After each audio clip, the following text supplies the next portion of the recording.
नमस्कार मंडळी, स्वागत आहे तुमचं पंकज क्लिप्समध्ये, ज्यात आपण मोठे पॉडकास्ट छोट्या छोट्या क्लिप्समध्ये टाकतो.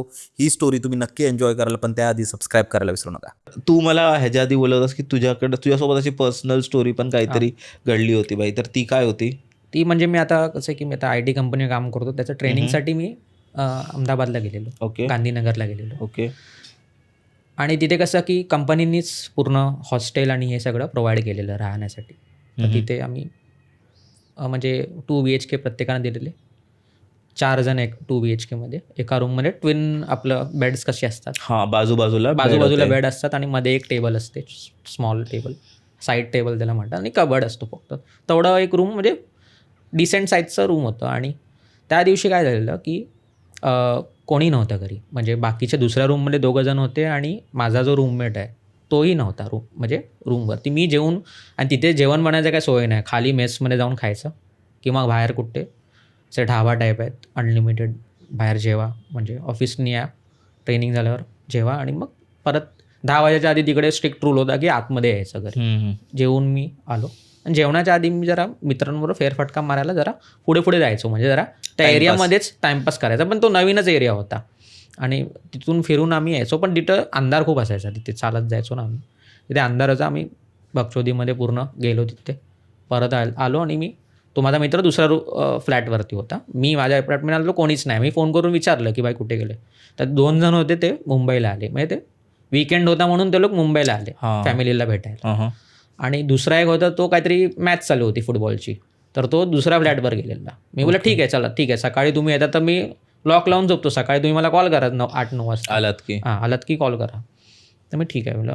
मग मी रूममध्ये आलो, फ्रेश झालो, झोपलो, आणि अराऊंड 1च्या दरम्यान मी एका कुशीवर असं झोपलेलो लेफ्ट साईडला, ठीक आहे. आणि तिकडे बटन्स आहेत आपले फॅनचे, ते तो बेड लागूनच होता भिंतीला, ठीक आहे.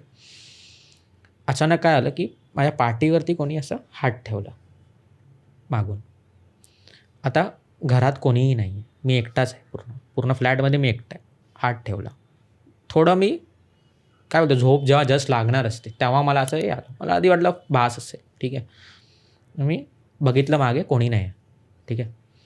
थोडा 5 मिनिटांनी परत हात ठेवला. आता मी बोललो की हे आता काहीतरी वेगळं आहे, त्यामुळे मी डोळे उघडले की मी झोपेत आहे की मी खरंच जागा आहे हे बघण्यासाठी. तर माझी नजर त्या स्विचवरती आहे, बटन जे दिसत आहेत ते तिकडे आहे. तो हात पाठीवर असा हलतो आहे आणि मला काय सुचेना, म्हणजे काय करू मी. आणि असं पण नाही की काय स्लीप पॅरालिसिस, मला प्रॉपर दिसतंय, ठीक आहे, जागा आहेस, पूर्ण जागा आहे मी. स्लीप पॅरालिसिस असं काही नव्हतं, पूर्ण मी जागा आहे. आणि असं दिसलं, आणि त्याच वेळेला तो बाजूचा बेड होता. आता आपण बेडवरती बसलो तर माहिती आहे का, लाकडाचा आवाज, असा आवाज येतो, हां, तसा आवाज आला बाजूच्या बेडवरती. म्हणजे कोणी जस्ट बसलं आहे त्या बेडवरती, म्हणजे जुना बेड जो असतो, आपण श्रीकिंग जो साऊंड असतो, तसा आवाज आला. आणि परत हात येतो पाठीवरती, तसं 3दा झालं माझ्यावरती. तर मी बोललो आता आणि लाईट बंद आहे पूर्ण. तर माझ्या फक्त एकच डोक्यातलं, मी लाईटचं बटन दाबून बघतो काय होतं. लाईटचं बटन दाबलं मी फटफट, आणि मागे वळून बघितलं, काहीच नव्हतं तिथे. आणि नंतर मग मी बोललं काहीतरी हे विचित्र आहे. आणि एकतर माझ्या ते डोक्यात आलं, मी तिकडे त्या लांब चालत गेलेलो मित्राबरोबर अंधारात, त्या गावच्या रोडवरती पुढे. तिथून काय माहीत नाही ना, पाठी काय लागलं वगैरे, हां, फॉलो काही केलं असेल तर काय सांगू शकत नाही तिथे आपण. आता तुम्हाला डोक्यात मग विचार आला की मम्मीने मला एक अहमदाबादला जाताना अंगारा दिलेला देवाचा, पुडीमध्ये बांधून. तो मी घेतला आणि मग पुडी तशी तशी उशीच्या खाली ठेवली. थोडं म्हणजे आपल्या मनाच्या शांतीसाठी आपण ती ठेवली, म्हणजे काय एक लेअर प्रोटेक्शनची तयार होऊ दे. कधी कधी आपले काय ऑरा बिरा आपले वीक झाले तर आपण ते एनहॅन्स करण्यासाठी आपण असे काहीतरी आपल्याला ताईत घाल किंवा पॉझिटिव्ह राहतो माणूस. ते जेव्हा मम्मीने मला दिलं तेव्हा मी बोललो की कशाला हे सगळं, काय याच्याने काय होत नाही. पण त्यावेळेला माझ्या ते डोक्यात आलं की हे तू कर, म्हणजे डोक्यामध्ये असं माझ्या आलं की हे तू ठेव उशाखाली की तुला बरं वाटेल, म्हणजे असं आतमधून मला वाटलं. तर मी ते ठेवलं आणि मग लाईट लावूनच मी पूर्ण रात्र, म्हणजे थोड्या वेळाने झोप लागली मला, पण त्याच्या पुढे असं काही झालं नाही. दुसऱ्या दिवशी मित्र आले ना, सांगितलं अरे क्या मजाक कर रहा है यार, ऐसा हो सकता है कभी कुछ, ऐसे नींद में कुछ हुआ रहेगा तेरा. नींदमध्ये नाही, ते कळते माणसाचं की हात ठेवलेला. आणि ते आवाज पण असं आवाज आला तो बेडचा जो बेडचा आवाज बसतो ना माणूस असं धप करून, तर कसा आवाज येतो तसा प्रॉपर बसल्याचा आवाज आला तिथे. कारण तेच आहे बाई, खूप सारे असे हॉटेल वगैरे किंवा असे रूम्स वगैरे त्यांचं काय मागची हिस्ट्री काय आहे, कोण तिथे राहत होता, कोण गेले, आपल्याला काहीच माहिती ते नाही. न्यूली बिल्डच ते पूर्ण कॉम्प्लेक्स होतं, म्हणजे जवळजवळ 8-9 बिल्डिंग्स आहेत त्या, आणि पूर्ण ते आमच्या ऑफिसला म्हणजे हे दिलेले आहेत ट्रेनिज लोकांना तिथे राहण्यासाठी. जेवढे ट्रेनिंगचे दिवस असतील तेवढे तिकडे तुम्ही राहायचं, ऑफिसतर्फेच स्पॉन्सर्ड ते. तर तिथे आधी आजूबाजूला त्याच्या काहीच नाही ॲक्च्युली, बघितलं असतं तू. ओके. पूर्ण मालरान आहे, पूर्ण गावं आहेत छोटी छोटी तिथे. तिथे आधी काय हिस्ट्री असेल त्या ठिकाणचं तर आपल्याला माहिती. बरोबर. मग त्याच्यानंतर कधी असं नाही झालं तुझ्या बरोबर? नाही, त्याच्यानंतर त्या रूम मध्ये तरी नाही. मला वाटतं त्या दिवशी तू एकटा असशील ना, त्यामुळेही झालं असेल. नाही, एकटा त्याच्या आधी मी कधी होतो, कारण की ते कसं आहे की एक बॅच संपली की ते रूममेट्स चेंज होतात, कळलं काय? त्यांची एव्हरी वीक न्यू बॅच येत असते, ठीक आहे. तर 2 मंथसाठी असतात. त्याच्या आधी तिन्ही जे जण जे होते ते त्यांचं ट्रेनिंग संपलं म्हणून गेली. मग 1-1.5 आठवडा मी एकटा राहिलेलो आहे. असं काय पहिल्यांदा असं काय होतं असं नाही, की तू गेला होतास तेव्हाच झालं असेल मला वाटतं. मग तिथे कारण की त्याच्या दुसऱ्या दिवशी पण मी ॲक्च्युली गेलेलो तिथे, म्हणजे राऊंड मारायला, म्हणजे जेवल्यावरती जरा पुढे जरा राऊंड मारतो. तिथे एका गावाच्या माणसाने सांगितलं की इथे तुम्ही येऊ नका, कारण की काय माहिती रॉबरी येऊ शकते किंवा तुम्हाला इकडचं काय माहीत नाही आहे ॲक्च्युली, तुम्ही असं येऊ नका. म्हणजे असा तो गावचा तिकडचा जो एक माणूस म्हातारा केलं त्यांनी वॉर्न केलं की तुम्ही. बापरे बाई, गुजरात बाई खतरनाक आहे यार. तर तू एक शेफ शिफ्टर वाली पण बोलवत असतो, इकडे गोष्ट आहे, तर ती काय बाई? ते म्हणजे ते कंडक्टर काका जे माझे बोललो त्यांनीच सांगितलेलं. कंडक्टर काका ना यार, त्यांच्यासोबत पॉडकास्ट करायला गेलो. नाही, ते ॲक्च्युली सध्या नाही, ते एक्सपायर्ड झालेत. हो सॉरी, पण नाही, नो प्रॉब्लेम. पण त्यांचे खूप एक्सपिरियन्स आहेत, त्यांनी मला खूप स्टोरी सांगितल्या त्यावेळेला लहानपणी.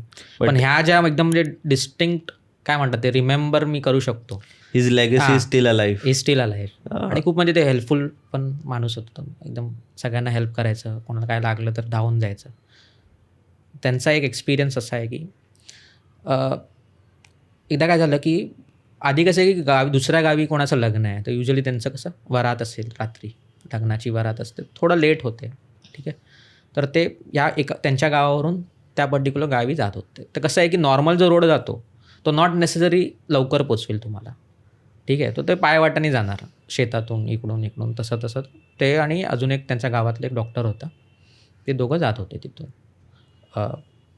डॉक्टर म्हणजे गावाचा मेन जो फेमस आहे आणि लोक येतात, प्रॅक्टिकल माणूस, आपण प्रॅक्टिकल माणूस आहे. त्याच्यामुळे अशा त्याच्यामध्ये काय त्याला मॅन ऑफ सायन्स सारखा माणूस होता. तर बोला चल आपण जाऊया.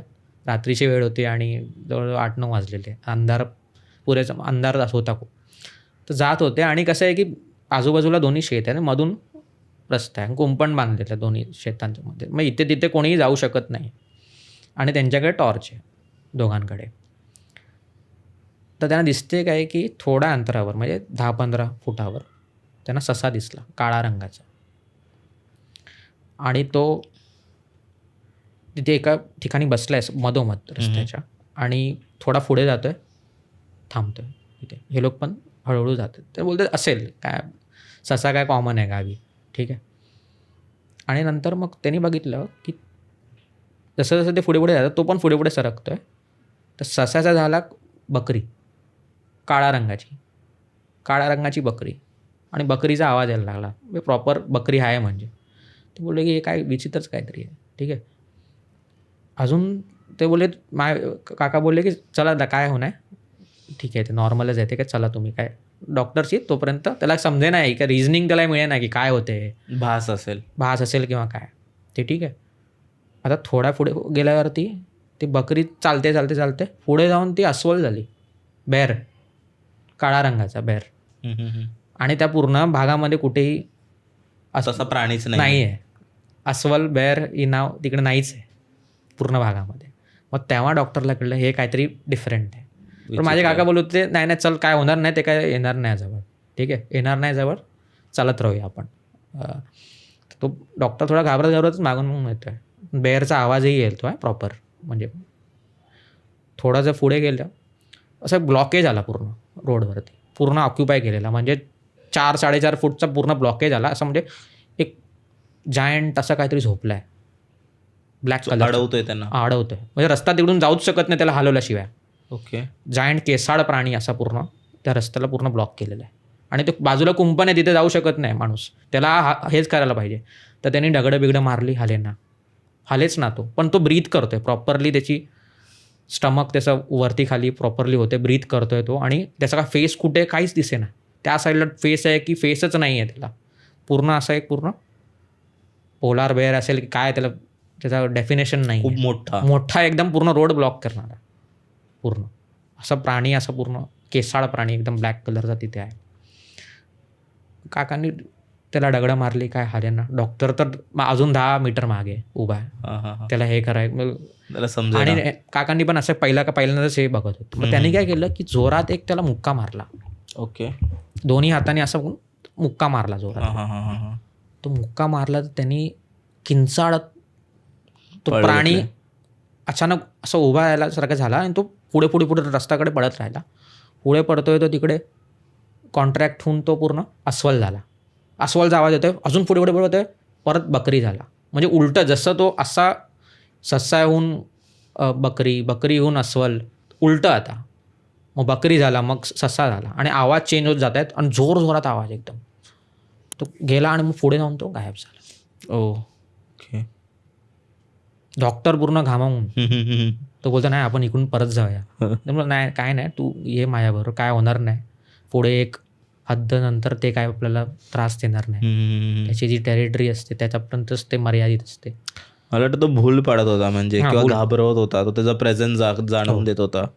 हे खूप काय बोलतात त्याला, शेप शिफ्टरच्या बद्दल मी खूप ऐकले बाई इकडे. आणि US ला वगैरे तर हे खूपच जास्त फेमस आहे ती गोष्ट. आणि one of the powerful entities आहे ते. कारण की कोणाचं रूप धारण करून घेणं, दॅट इज हे. पण ते त्याचे काहीतरी पिक्युलर त्याचे कॅरेक्टरिस्टिक्स असतात, जसं की ब्लॅक कलर. सगळे जे प्राणी जे जनरेट झाले एकाच कलरचे होते त्याचे. बरोबर. आणि त्याला पॉवरफुल मी का म्हणतो, कारण की त्याला मॅनिफेस्ट करायला लागते ते शेप्स. त्या शेप शिफ्ट इमॅजिन करतोय तो आणि ते तो बनतोय. कधी कधी काय स्पिरिट्स कुठेही असू शकतात, बाजूलाही आपल्या इकडे असू शकते, पण आपल्याला कळणार नाही, कारण की ते मॅनिफेस्ट करू शकत नाही. बरोबर. पण ते त्याचं रूप घेणं एका ॲनिमलचं, ते त्याला खूप पॉवर लागते त्याला. मी मागे ना एका पॅरानॉर्मल इन्व्हेस्टिगेटरचं एक पॉडकास्ट की असं इंटरव्ह्यू बघत होतो.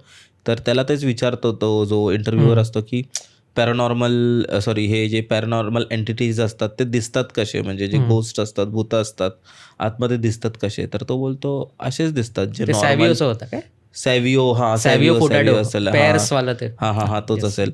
तर बघितलेलं, तर तो बोलतो की आपल्यासारखेच दिसतात, म्हणजे जे आता गेलेत ना ह्युमन बीइंग्स असतात ते सेम आपल्यासारखे दिसतात. त्यांचा जो लास्ट जी लाईफ होती तेव्हा ते कसे होते, जेव्हा त्यांची इच्छा पूर्ण, ते तसेच दिसतात. अनटिल अँड अनलेस ते काही विचित्र नाही करत, म्हणजे एका भिंतीच्याच आरपार नाही जात आहेत, किंवा तोपर्यंत आपल्याला कळणार नाही की हे असं आहेत. म्हणजे तेव्हा माझी अशी मी घाबरलो की बाबा असं पण असू शकतो की कित्येक माणसांना आपण बघतो आपल्या रेग्युलर लाईफमध्ये, ते नसतील तसे, आणि ते फक्त ते जो आत्मा असू शकतात आणि ते तसेच फिरतायत तेव्हापासून. म्हणजे हे कधी कधी असे विचार पाडतात गोष्टी की बाबा असं खूप अनएक्सप्लेनेबल वस्तू आहेत आपल्या आजूबाजूला. हा ना. आपण कसं आहे की आता शहरात राहतो, आपण कदाचित ते इग्नोरही करू शकतो. गावी ते कसं ते दिसून येतात, कमी लोक, खूप मोकळी जागा दिसून येतात. आता तरी प्रमाण कमी झालेलं आहे त्याचं, कारण की लोक जास्त गावात पण आता राहिलेली नाही आहेत, शहराकडे येऊन राहतात. काय असतात मोस्टली ते यंगर जनरेशन जे आहेत, जे ओल्ड आहेत ते लोकच आता मोस्टली गावी असतात. आणि आपण कधी तिथे जातो तेव्हा आपल्याला सगळ्या गोष्टी ऐकायला मिळतात. बरोबर. इव्हन गावच्या ठिकाणी देवाचे वगैरे पण खूप जास्त आहेत. खूप आहेत. मंडळी, जर तुम्हाला ही स्टोरी आवडली असेल तर डिस्क्रिप्शनमध्ये आम्ही पूर्ण एपिसोडची लिंक टाकलेली आहे, तो चेकआउट करायला विसरू नका. त्यात अशाच प्रकारच्या भरपूर स्टोरीज अवेलेबल आहेत. आणि सबस्क्राईब करायला विसरू नका.